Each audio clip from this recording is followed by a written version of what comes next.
하나님, 이 말씀 따라 사는 주의 백성 다 되게 하소서. 예수님 이름으로 감사하며 기도합니다. 아멘.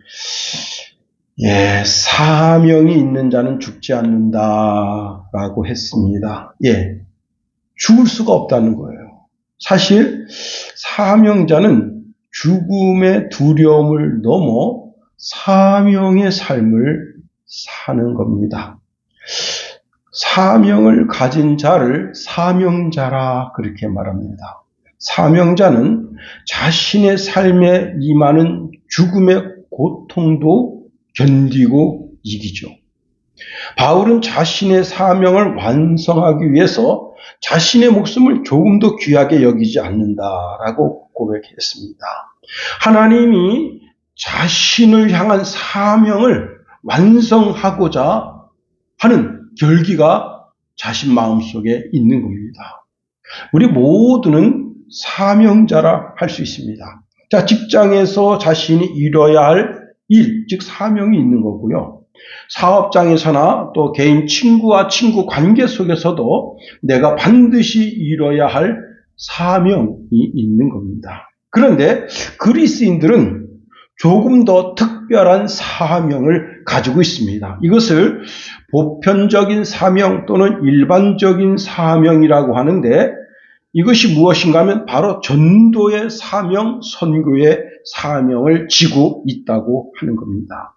주님은 십자가를 앞에 두고 제자들에게 갈릴리의 한 산에 다 오라고 명령하십니다. 그 산은 전에도 제자들이 아주 평범하게 그 산에서 말씀을 듣던 산입니다. 우리는 이 산을 가리켜서 사명산이라 그렇게 말합니다. 이 사명산은 갈릴리 벳사다의 들녘의 작은 산입니다. 거기서 주님이 명령을 주시는데 19절 말씀입니다. 그러므로 너희는 가서 모든 민족을 제자로 삼아 아버지와 아들과 성령의 이름으로 세례를 베풀라 말씀하십니다. 이것을 가리켜서 우리는 지상 대위임령, 대명령 그렇게 말하기도 합니다. 자, 후에 제자들이 다시 감람원에 모였습니다. 올리브산이죠. 거기서 승천하시면서 주님이 다시 부탁을 하십니다. 오직 성령이 너희에게 임하시면 너희가 권능을 받고 땅 끝까지 이르러 내 증인이 된다 말씀하십니다. 예수님께서 부활하신 후에 제자들에게 하신 마지막 말씀, 이 말씀은 단순한 이별 인사가 아닌 겁니다. 교회가 끝까지 붙잡아야 할 사명, 즉 선언이라 하는 겁니다. 여러분, 아버님이 돌아가시면서 남기는 유언은 그 가문에 뭐가 됩니까? 유훈이 되는 거죠. 우리 할아버님이 돌아가시면서 다 예수 믿게 하라 그렇게 말씀하셨습니다. 다 예수 믿게 하라. 이게 이제 돌아가시면서 남기신 유훈이죠. 모든 그리스도인들의 신앙은 단지 믿음으로 끝나지 않는다는 겁니다. 참된 믿음은 반드시 행동을 유발한다는 거예요. 그 행동이 방향성이 있는데 그 방향성이 바로 세상을 향하여 나아간다 하는 겁니다. 자, 오늘 본문에 보니까 너희는 가라 그렇게 명하십니다. 어디로? 세상을 향하여 나아가라는 거죠.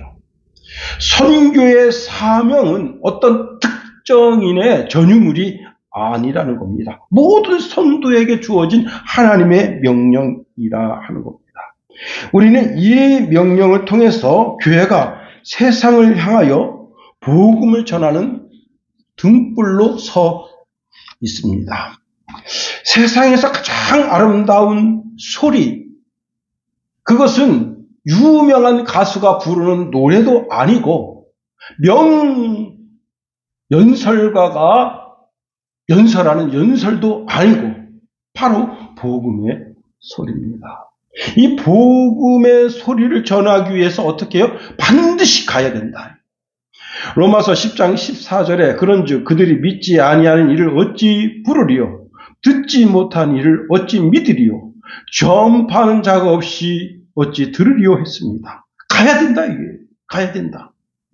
하나님은 이 대위임령을 통해서 교회가 세상 속에 복음을 들고 가라는 거예요. 세상을 향하여 등불을 비춰주라는 겁니다. 그리고 온 세계가 다 예수 믿는 사람들이 되게 하라 명령하고 있습니다. 우리가 오늘 본문 19절을 통해서 세 가지로 살펴봅니다. 첫 번째, 사명자는 가라는 명령을 받고 있습니다. 이렇게 말씀하고 있습니다. 그러므로 너희는 가라. 움직이라는 거예요. 머물던 자리에서 일어나서 신앙의 자리로 나아가라는 겁니다.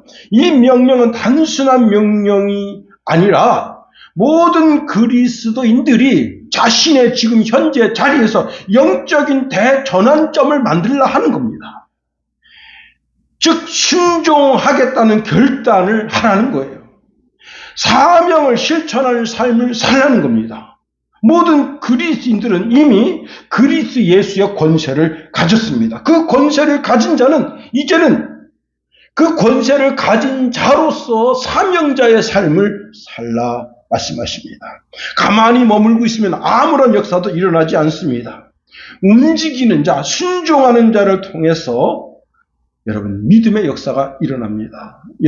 열왕기상 5장에 보면 거기 나만이라는 사람이 있는데 이 사람은 전쟁을 즐기는 사람이에요. 그래서 전에 이스라엘에 가가지고 한 마을을 약탈하면서 거기 계집아이 하나를 잡아왔습니다.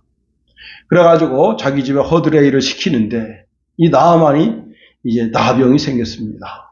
나병이 생긴 사람은요, 그야말로 그 사회로부터 고립되고 그 사회로부터 버림받는 겁니다. 그 가정으로부터, 가문으로부터, 그 아내로부터, 자녀로부터도 버림받는 거예요. 저쪽 하면 어떻게 됩니까? 그 나병이 옮겨지기 때문에. 자, 그런데 그때 이러한 상황을 알고 이 계집아이가 그 자기 주모에게 나아갑니다. 주인 마님한테 나아가는 거예요. 그리고는 하는 말이 이스라엘에 계신 선지자 엘리사를 찾아가면 나병을 고칠 수 있습니다. 라고 말하니까 어떤 일이 벌어집니까? 그 나만 장군이 왕에게 말하고 그 선지자에게 줄 예물을 가지고 그리고 이스라엘로 가서 결국은 깨끗하게 나음을 받게 된 겁니다. 전하지 않았더라면 이 나만이 문둥병으로 고통하다 그냥 그대로 죽게 되는 거예요. 그런데 전하니까 그가 살게 되고 신앙을 가지게 되는 겁니다. 하나님은 아브라함에게 너 본토 친척 아비집을 떠나 가라 말씀하십니다. 하나님의 명령에 순종하고 믿음으로 나아가는 믿음의 조상이 된 겁니다.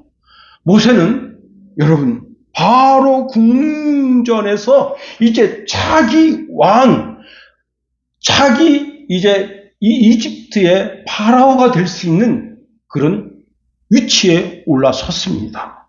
그런데 그는 궁중의 그 높은 직위, 금은 보화, 그가 가지는 권세, 능력 이런 것을 다 뒤로하고 하나님 말씀 따라 살아가니 이스라엘 민족의 큰 지도자가 되게 된 겁니다.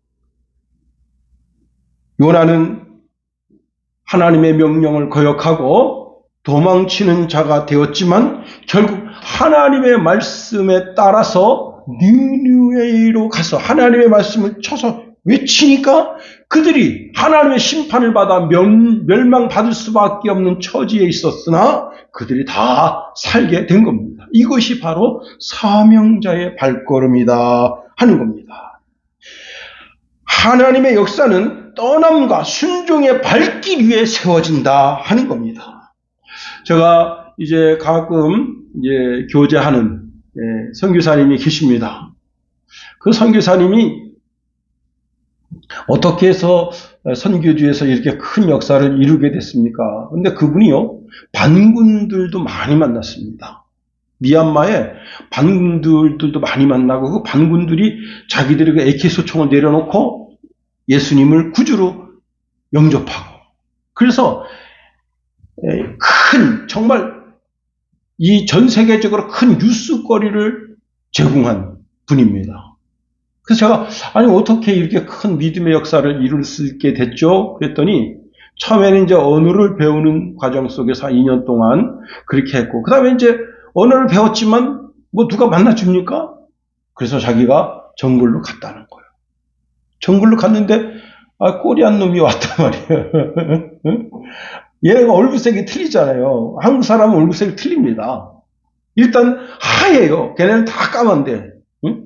그런데 그들에게 이제 복음을 전하면서 한 부족 그렇게 해서 엄청난 믿음의 역사를 이뤘습니다. 가야 되는 거예요. 가지 않고서는 복음을 전할 수가 없는 겁니다. 예수님이 요한복음 20장 21절에 이런 말씀하십니다. 예수께서 또 이르시되 너희에게 평강이 있을지어다. 아버지께서 나를 보내신 것 같이 나도 너희를 보내노라 말씀하십니다. 성경은 사명자의 발걸음이 가장 아름다운 발걸음이고 사명자의 언어가 가장 아름다운 언어라 말씀하십니다. 한 마을에 이제 군수님이 계시는데 자기 집에서 교회까지가 50리는 좋게 됩니다. 50리 되면요 꽤 먼 거리예요. 한 사람이 1시간에 걸어갈 수 있는 거리가 10리밖에 안 됩니다. 한 4km 정도 된다면 50리면은 그 이제 신앙이 있었을 때는 자전거 타고 가고 자전거가 이제 변해서 오토바이가 되니까 오토바이 타고 자기 안에 태우고 그렇게 가고 그랬었는데 이분이 이제 처음에는 공무원 생활하면서 뭐였었냐면 면장이었어요. 면장 때는 신앙생활 잘했습니다. 그런데 이제 군수가 직급이 올라가다 보니까 지금은 이제 군수님을 이렇게 투표로 뽑지만 옛날에는 이렇게 진급해서 군수님이 되는 거거든요. 군수님이 되니까 이제 손님들을 많이 대접하는데 그 가운데 술 대접을 많이 해야 되는 겁니다. 그게 미안한 마음으로 교회를 멀리하게 됐습니다. 그렇게 이제 술꾼이 되어져 가고요. 자기가 다니던 교회랑 멀어지게 된 지 10년이 지났습니다. 그런데 그 시골 교회에 이제 부흥회가 있었어요. 근데 부흥회가 있을 때 이제 성도들이 옛날에 신앙생활하다가 교회 나오지 않는 성도들이 있으면 그 성도들을 이렇게 좀 강권해서 이번에 한번 교회당으로 채웁시다. 그런 광고를 목사님이 하니까 그 중에 한 성도가 그 군수님을 생각했어요. 그 집에 찾아가서 이번에 우리 교회에서 이렇게 귀한 부흥 강사님 모셔서 부흥회 하는데 오세요. 해가지고 강제로 이분을 끌고 간 거예요. 군수님인데. 자, 그렇게 해서 이제 부흥회를 갔는데 무슨 감동이 있나요? 10년 동안 떠났는데 물론 죄송스러운 마음도 있긴 하지만 그냥 그 부흥회 첫날 그냥 그렇게 이제 첫날을 보냈습니다. 근데 여러분 저녁 부흥회가 몇 시간 끝납니까? 한 10시 반 정도 끝나니까 집에 오니까 50리 길이니까 여러분 좋게 1시간 정도 거리는 되잖아요. 응? 자동차로. 집에 와서 이제 씻고 자는데 한 2시 반쯤 됐습니다. 갑자기 어디서 음성이 들립니다. 지금 성경을 펴서 로마서 8장 1절, 2절을 읽어라. 그래가지고 번뜩 떴습니다. 보니까 다 자고 있어요. 자기 아내도 자고 있고 다 그런 상황이에요. 그래서 그냥 희한하네. 이런 음성이 들리지? 하고 다시 이제 잠을 들었습니다. 똑같은 음성이 또 들려요. 세 번째 들려서 퍼뜩 생각난 게 있는데 뭐냐면 어린 사무엘이 하나님의 음성을 듣습니다. 사무엘. 그때 엘리 제사장이 부른 줄 알고 쫓아갔단 말이에요. 옛날 들었던 그 동화 같은 이야기를 듣고 자기가 무릎을 꿇고 그 음성을 듣습니다. 로마서 8장 1절, 2절 말씀을 읽어라 하는데 거기에 이렇게 써 있습니다. 그러므로 이제 그리스도 예수 안에 있는 자에게는 결코 정죄함이 없나니 이는 그리스도 예수 안에 있는 생명의 성령의 법이 죄와 사망의 법에서 너를 해방하였느니라. 이 말씀을 듣는데 갑자기 눈물이 핑 도는 거예요. 나는 술꾼이 되었는데 하나님을 떠난 지 10년도 더 되었는데 나에게 정죄함이 없다고? 그 말씀을 듣고 너무너무 감동해가지고 그 길로 자동차를 몰고 이제 새벽 예배, 여러분 그 부흥회 때 새벽 예배도 합니다. 크게 합니다. 그래서 새벽 예배를 갔는데 가니까 교회 문도 안 열었어. 문도 안 여는 상태에 그래서 그 밖에서 이제 기다립니다. 문 열기를. 목사님이 제일 먼저 4시쯤 와서 이제 새벽 예배를 4시 반에 드리는데 4시쯤 왔는데 웬 차가 와서 추우니까 시동을 틀고 거기서 있는 거예요. 보니까 그분이야. 아이고 왜 이렇게 일찍 오셨습니까? 그때 그 말씀을 한 거야. 내가 이렇게 자는데 2시 반쯤 주의 음성이 들려서 로마서 8장 1절 2절 말씀을 읽어라. 그 말씀 듣고 회개하고 이제 앞으로 신앙생활 잘하기로 하고 그리고 교회 나왔다. 여러분 근데 여기서 중요한 것이 있어요. 그가 신앙생활하다가 신앙을 포기하고 이제 세상으로 막 나아갔는데 그를 강권하여 데려다가 그 집에 채운 발걸음이 있다는 사실입니다. 가야 되는 거예요. 자, 우리는 선교사처럼 타국에 갈 수는 없습니다. 그러나 우리 발이 가장 아름다운 발이 되고 우리 입술이 가장 아름다운 입술이 되게 하는 방법이 뭐냐면 내가 직장에 갑니다. 복음을 들고 가고 그러면 복음을 들고 가면 그 발걸음이 그 입술이 가장 아름다운 입술이요. 가장 아름다운 발걸음이고 가장 아름다운 삶이라고 하나님 그렇게 여겨주신다 하는 사실입니다. 여러분 그리고 내가 글을 씁니다. 복음의 글을 씁니다. 자기 카톡 프로필에 주 예수를 믿으라. 그리하면 너와 내 집이 구원을 얻으리라. 카톡 프로필도 그걸 쓰는 거예요. 심지어 이제 여러분 요즘 핸드폰 자기 그 프로필도 쓰게끔 돼 있잖아요. 뭐든지 복음을 위해서 복음을 전하는 도구로 사용하는 거예요. 그렇습니다. 그렇게 해서 한 사람 전도한다면 가장 아름다운 이슬로 쓰임받은 것이고 가장 아름다운 삶으로 쓰임받은 것입니다. 여러분 그리고 자기가 얼굴을 대면하는 사람, 그 사람은 내가 전도해야 될 대상이에요. 그런데 그 사람을 위해서 어떻게 해야 되느냐? 한 사람을 놓고 하나님 앞에 기도해야 되는 거예요. 하나님 저 영혼이 예수 믿고 하나님의 나라에 갈 수 있도록 도와주소서. 그렇게 한 사람 하다 보면 언젠가는 그 영혼이 하나님 앞에 드려지는 귀한 열매가 된다는 사실입니다. 두 번째로 오늘 본문에 보니까 모든 민족을 제자로 삼으라 말씀하십니다. 여러분 유대인들은 아주 폐쇄적인 인간들이에요. 이들은 이방인들을 종종 우상 숭배자, 부정한 자, 하나님의 율법 밖에 있는 자라 그렇게 인식하고 있습니다. 특별히 이제 유대교의 랍비 문헌인 탈무드 안에 미드라시가 있는데 미드라시에 보면 이방인에 대한 시각을 잘 정리해 놓았습니다. 이렇게 되어 있습니다. 이방인은 하나님께 제사할 권리 자체가 없다. 이방인의 목적은 이스라엘을 섬기기 위한 도구다. 이방인은 짐승과 같다. 이방인은 지옥의 불에 던져질 자들이다. 이방인은 지옥의 땔감나무와 같다. 그렇게 써 있습니다. 미드라시에. 그러니까 이방인들에 대한 그들의 시각이 그대로 드러나는 거예요. 그런데 그들에게 가서 복음을 전하라?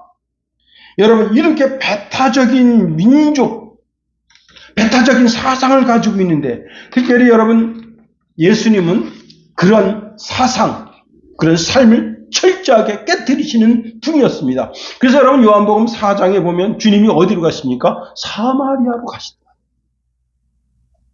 예, 사마리아.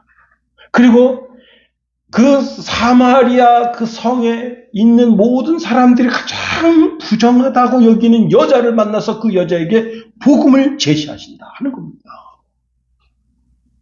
여러분 유대인들은 이방인하고 식사도 하지 않습니다. 예, 이방인 지역이나 이방인 사람의 집에 들어가는 것도 부정스럽게 여겼습니다. 그런데 하물며 사마리아 성이고 사마리아 성의 여자라. 그것도 부정한 여자라. 남편을 몇 명이나 갈아치운 그런 부정한 여자라. 여러분 우리가 사람을 가릴 수가 있어요. 저 사람은, 이 사람은 그렇게 가릴 수 있어요. 주님은 가리지 않는다는 겁니다. 특별히 여러분 그 사도행전 10장에 보면 베드로가 고넬료 집에 들어갑니다. 고넬료가 누굽니까? 이방인이잖아요. 그런데 그 집에 가서 그들에게 이제 말씀을 베풀고 그들에게 세례를 베풀고 사도행전 11장 3절에 보니까 이제 당시에 사람들이 그 베드로를 곤란스럽게 하는데 당신이 무할례자의 집에 들어가 함께 먹었다 하며 질책했다 하는 겁니다. 자, 이러한 시각이 당시 제자들이 가지고 있는 시각입니다. 그런데 주님은 뭐라 말씀하시는 거예요? 모든 민족에게로 가라는 거예요. 모든 민족을 제자를 삼으라는 거예요. 이게요, 가는 것하고 제자를 삼는 것하고는 정말 엄청난 그런 일이에요. 이게 보통 일이 아닌 겁니다. 제자를 삼으려면 어떻게 되는 거예요?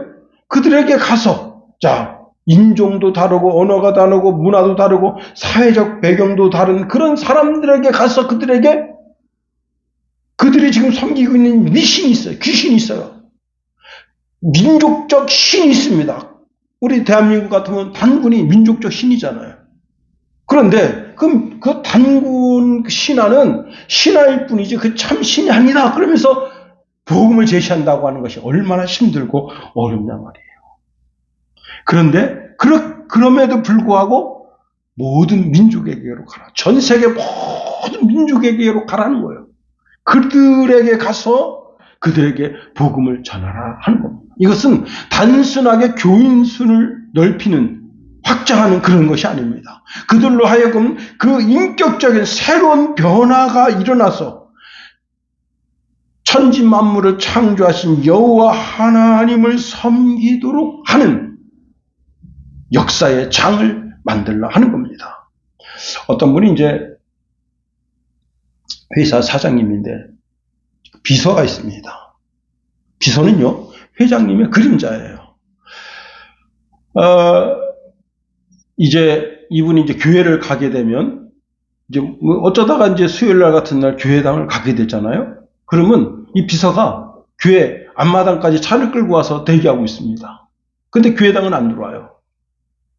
근데 이 회장이 어떻게 생각했냐면 이 비서도 당연히 예수 믿는다고 생각한 거예요. 왜?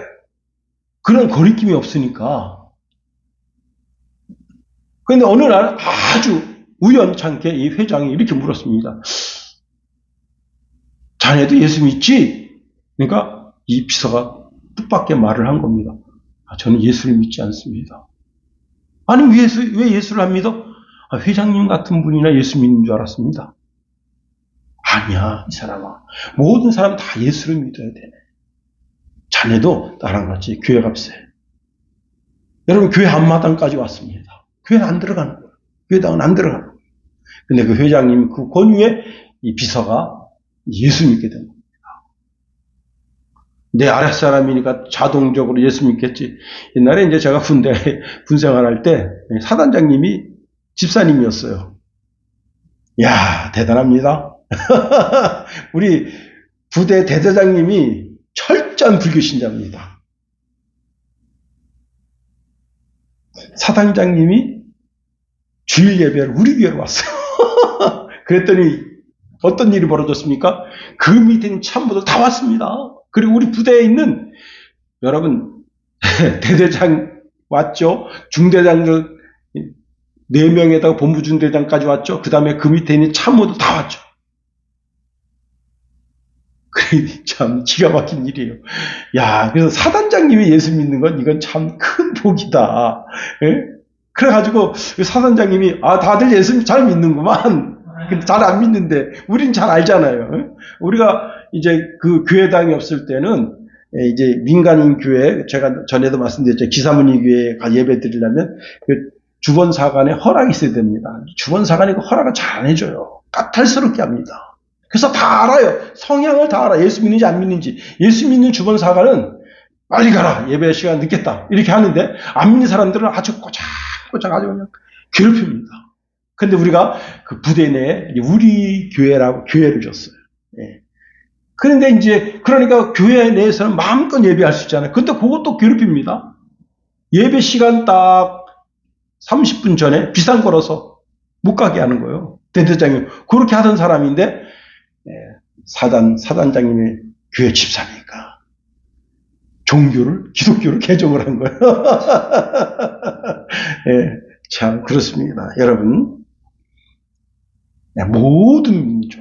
모든 민족에게로 선교사들이 가는데 우리는 모든 사람에게 가서 복음을 전하는 전도자의 사명을 감당해야 됩니다. 세 번째로 오늘 본문에 보니까 세례를 베풀라 했습니다. 자, 여러분, 아버지와 아들과 성령의 이름으로 세례를 베풀고 말씀하고 있습니다. 자, 그런데요, 여러분, 예수님께서 세례 받으시던 그 현장에 가보세요. 예수님께서 요한에게 세례를 받으러 가시니까 요한이 깜짝 놀라서 제가 예수님께로 가야 되는데 예수님께서 저에게로 오심이 어찌입니까? 하고 이제 주저주저 합니다. 근데 예수님께서는 예법대로 나에게 이게 세례를 주어서 사명을 감당하도록 하라 합니다. 그래서 요한이 이제 세례를 주는데 세례를 줬는지 침례를 줬는지 이제 그건 정확하지는 않아요. 그래서 침례교에서는 침례를 줬다 그렇게 주장을 하는데 여러분 요단강 그래서 지금 어떤 사람들은 예수님이 여기서 세례를 줬다 하는 장소가 있어요. 그 장소는 물이 굉장히 풍성합니다. 거기서 막 성지순례 간 사람들 거기서 수영도 하고 그래요. 근데 실제 예수님이 세례받은 곳은 거기가 아닐 가능성이 높다는 겁니다. 왜? 거기는 후대의 사람들이 여기일 것이다. 물이 많아서 여기일 것이다. 침례를 주장하기 위해서는 그 장소가 아주 용이합니다. 그런데 여러분 요단강이 어떤 강이냐? 저희가 이제 성지순례 갔습니다. 그때 희한한 일이 벌어진 거예요. 그 이스라엘 현지에 있는 그 선교사님이 이제 저기가 요단강입니다 하고 했을 때 물이 굉장히 거의 허리춤 정도 찰 정도로 물이 쫙 흐르고 있었어요. 그런데 우리 한번 요단강에 발 좀 담가 봅시다 하고 차가 정차했습니다. 그리고 내려가는 순간 어떤 일이 벌어졌느냐? 물이 싹 말라버린 거예요. 허리춤까지 오던 물이 그냥 말라버린 거예요. 그런 게 요단강입니다. 그러면 예수님이 요단강에 가셨을 때 만일 그 강에 갔더라면 그 강에 이제 물이 자잘자잘하게 조금 있는 거죠. 응? 그럼 그 물을 이렇게 들어서 이렇게 예수님 머리에 붓고 세례를 줬을 가능성이 높습니다. 그때 어떤 일이 벌어졌느냐? 하늘이 열렸습니다. 하늘이 열리고 성부 하나님 아버지의 음성이 들립니다. 이런 음성이 들리네요. 이는 내 사랑하는 아들이요 내 기뻐하는 자라. 그리고 성령이 비둘기같이 예수님에게 임했습니다. 즉 예수님은 삼위 하나님 가운데 제2위격을 가지신 성자 예수님, 성부 하나님, 그리고 성령 하나님, 삼위의 역사다. 즉 세례는 삼위 하나님의 역사라는 거예요. 그래서 아버지와 아들과 성령의 이름으로 세례를 베풀라고 하는 것은 세례라고 하는 것은 삼위 하나님의 역사하십니다. 성부 하나님은 온 민족을 구원하기 위한 구원의 계획을 세우시고 그 구원의 계획을 이루시는 분은 성자 예수님이시고 그리고 계속해서 성도의 삶을 영위하시는 분은 성령 하나님이시다 하는 겁니다. 그런데 여러분 이 세례라고 하는 단어를 제가 조금 전에 말씀드렸잖아요. 세례라는 뜻이 무슨 뜻이냐? 물에서 건져냈다는 뜻입니다. 죽을 수밖에 없었던 인간이 하나님의 은혜로 다시 산다는 거예요. 유대인을 다른 말로 히브리인이라 합니다. 히브리 민족 히브리인이라고 해요. 히브리라는 말 뜻은 단어는 이불이라는 단어에서 왔어요. 이불이라는 단어가 무슨 뜻이냐? 건너온 자라는 뜻입니다. 즉 강을 건너온 자라는 거예요. 창세기 14장 13절에 보면 아브라함을 히브리 사람이라고 불렀습니다. 그가 히브리 사람 아브라함에게 가서 구하니라. 히브리 사람. 무슨 뜻이라고요? 강을 건너왔다는 거예요. 즉 아브라함은 본래 메소포타미아 갈대 우르 사람인데 그가 하나님의 부르심을 따라서 유브라테스 강을 건너 가나안 땅으로 왔다는 거예요. 그래서 아브라함을 강을 건너온 사람, 이브리 사람이라고 불렀다는 겁니다. 이게 바로 세례다. 바울이 세례에 대한 정의를 주고 있습니다. 그 세례에 대한 정의를 줄 때 이스라엘 백성들이 출애굽합니다. 출애굽하는 가운데 홍해를 건넜어요. 그때 이것을 바울은 세례라 했어요. 홍해를 건널 때 어떤 일이 벌어졌는가 하면 홍해가 쫙 갈라졌습니다. 그 홍해를 건너는데 그 바닥에 이 홍해 바닥에 물기가 있고 야외에는 양옆에 물벽이 있고 위에는 구름 기둥이 있습니다. 거기를 건너는 거예요. 이게 세례다. 세례. 그래서 이렇게 말씀하고 있습니다. 형제들아 너희가 알지 못하기를 내가 원하지 아니하노니 우리 조상들이 다 구름 아래에 있고 구름 가운데 지내며 모세에게 속하여 구름과 바다에서 세례를 받았다. 말씀하고 있습니다. 그런데 자 이스라엘 백성들이 출애굽하는 가운데 이것은 전적인 하나님의 역사하심이다 하는 겁니다. 즉 구원하심이 거기에 있는 거죠. 그런데 애굽 파라오는 그것을 시험하다가 그 홍해에 다 빠져 죽었다. 그래서 여러분 사람이요 올곧은 믿음을 가지고 있는 사람은 의심하지 않아요. 근데 성경이 과연 그런가 그렇지 않은가 하는 의심을 가지는 사람도 있습니다. 그래서 이스라엘 백성들이 그 홍해를 건넜다는데 거기 지금 이 파라오 그 군대가 거기 빠져 죽었다. 그러면 거기 뭐가 있을 거예요? 전차가 있을까? 전차 바퀴가 있을 거 아니에요. 거기 탐험을 한 거예요. 영국 18세기에 거기서 여러분 엄청난 것을 발견해냅니다. 이게 누가 일부러 거기다 전차가 무거워서 갖다 놓을 수가 없어요. 거기다가 그 바닥에다가 예? 근데 거기서 전차 바퀴 같은 거, 그 다음에 투구 같은 거, 창 같은 거 이런 걸 발견해내는 겁니다. 실제 하나님의 역사심이 있었다는 겁니다. 여러분 가장 중요한 것은 무엇이냐? 자, 말씀을 정리해 봅니다. 내가 가서 복음을 전한 자가 세례를 받고 하나님의 백성이 되는 역사. 이것보다 더 큰 역사는 없다는 겁니다. 여러분 내가 공무원으로 직장에 가서 공무원의 직무를 감당합니다. 충실히 감당합니다. 그것은 국가로부터 부여받은 사명이고 그 사명을 최선을 다하는 것은 그 사람은 국가 일에 최선을 다함으로 자기 사명을 다하는 것이죠. 우리 그리스도인들은 하나님께로부터 사명을 받고 있는데 내 직장에 있는 모든 사람들이 한 사람도 지옥 갈 사람이 없이 다 예수 믿고 구원에 이르도록 하는 역사를 이루는 사람. 그 사람이 한 주간에 사는 삶, 그 발길로 걷는 걸음, 언어로 내뱉는 모든 언어, 그게 뭐예요? 그 사람 한 사람을 어떻게 하면 전도할까 하는 그 포인트를 찾기 위해서 언어를 내뱉고 그 사람 주변에 있고 그런 거 아니에요?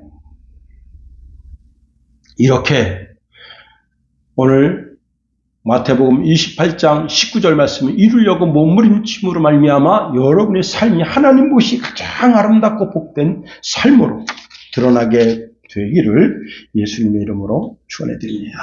기도하겠습니다. 하나님 우리를 붙드시며 인도하소서.